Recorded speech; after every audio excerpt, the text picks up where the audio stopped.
Panik dan ketakutan, Baradae berdoa di toilet sebelum tembak Brigadir J.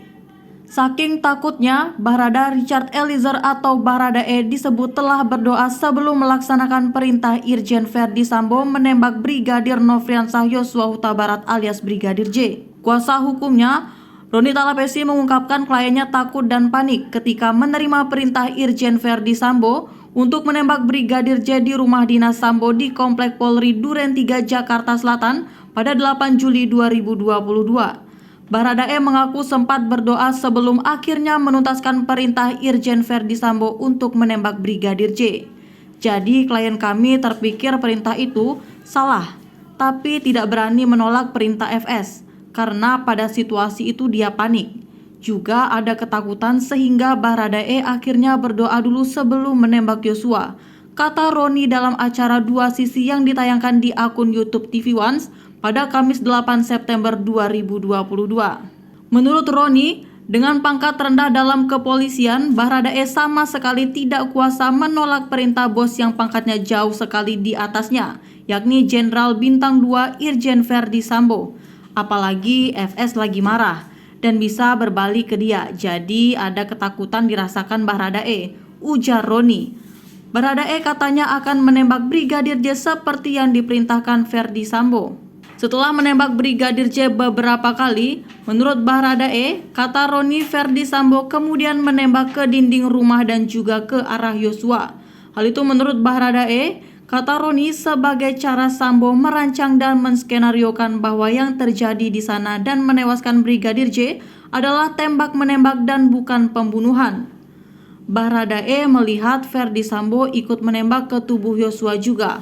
Katanya, Roni menjelaskan kepribadian Baradae yang penurut dan dekat dengan keluarga juga membuat terpaksa menjalankan perintah Irjen Verdi Sambo. Sebelumnya Roni Talapesi mengatakan dalam rekonstruksi pembunuhan Brigadir J di rumah pribadi dan rumah dinas Irjen Verdi Sambo di Jakarta Selatan, lalu menunjukkan bahwa Baradae sama sekali tidak ikut merencanakan pembunuhan. Perencanaan pembunuhan Brigadir J, kata Roni, sesuai rekonstruksi, awalnya dilakukan oleh 4 tersangka, yakni Irjen Verdi Sambo, istrinya Putri Chandrawati, Bribka RR dan Kuat Ma'ruf di lantai 3 di rumah pribadi di Saguling, Jakarta Selatan. Klien kami Baradae dipanggil ke lantai 3 di rumah Saguling dan datang paling terakhir.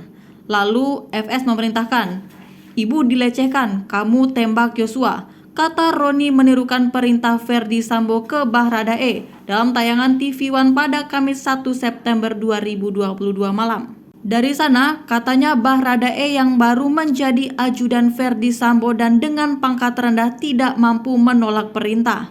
Karena ia juga baru, ia ingin menunjukkan loyalitasnya saat itu. Jadi klien kami sama sekali tidak kuasa menolak perintah, kata Roni. Selain itu, katanya Baradae sama sekali tidak mengetahui motif pembunuhan Brigadir J. Baradae kini menjadi justice kolaborator yang akhirnya mengungkap terjadi pembunuhan berencana terhadap Brigadir J yang sebelumnya diskenariokan tembak-menembak. Kepala Kepolisian Negara Republik Indonesia Kapolri Jenderal Listio Sigit Prabowo mengungkapkan bahwa Irjen Verdi Sambo meminta bantuan kepada Richard Eliezer atau Baradae untuk membunuh Brigadir Nofriansah Yosua Huta Barat alias Brigadir J. Menurut Sigit, pembunuhan itu dilakukan setelah mantan Kepala Divisi Profesi dan Pengamanan Polri itu mendapatkan informasi dari istrinya, Putri Chandrawati, mengenai Brigadir J di rumah pribadinya di Jalan Saguling Duren 3 Jakarta Selatan. Ada informasi Ibu PC kepada FS yang kemudian saat itu si Richard dipanggil. Ditanya apakah yang bersangkutan siap untuk membantu, ucap Sigit dalam program Satu Meja di Kompas TV pada Rabu 7 September 2022. Waktu itu FS menyampaikan bahwa saya ingin bunuh Yosua. Si Richard siap, kalau kamu siap, kamu saya lindungi. Kira-kira begitu, ujar Kapolri melanjutkan. Belakangan Sigit menerangkan Baradae mengubah keterangan kepada tim khusus yang menangani kasus dugaan pembunuhan berencana terhadap Brigadir J. Hal itu dia lakukan setelah Richard ditetapkan sebagai tersangka kasus pembunuhan Brigadir J. Saat itu Richard saya panggil di hadapan tim sus dan menjelaskan bahwa dia mau mengubah keterangannya, papar Sigit. Pada saat itu si Richard kita tetapkan sebagai tersangka, sehingga kemudian dia sampaikan ke saya, "Pak, saya tidak mau dipecat, saya akan bicara jujur," kata Kapolri. Dalam kasus ini Polri telah menetapkan 5 orang tersangka. Para tersangka adalah Irjen Verdi Sambo, Putri Chandrawati, Baradae, Bribka Riki Rizal atau Brigadir RR, dan Kuat Ma'ruf. Kuat Ma'ruf adalah supir sekaligus asisten rumah tangga Putri Chandrawati. Mereka dijerat pasal 340 KUHP tentang pembunuhan berencana, subsider pasal 338 KUHP tentang pembunuhan, junto pasal 55 dan 56 KUHP tentang pemufakatan jahat, dengan ancaman hukuman maksimal pidana mati atau penjara seumur hidup dan 20 tahun penjara.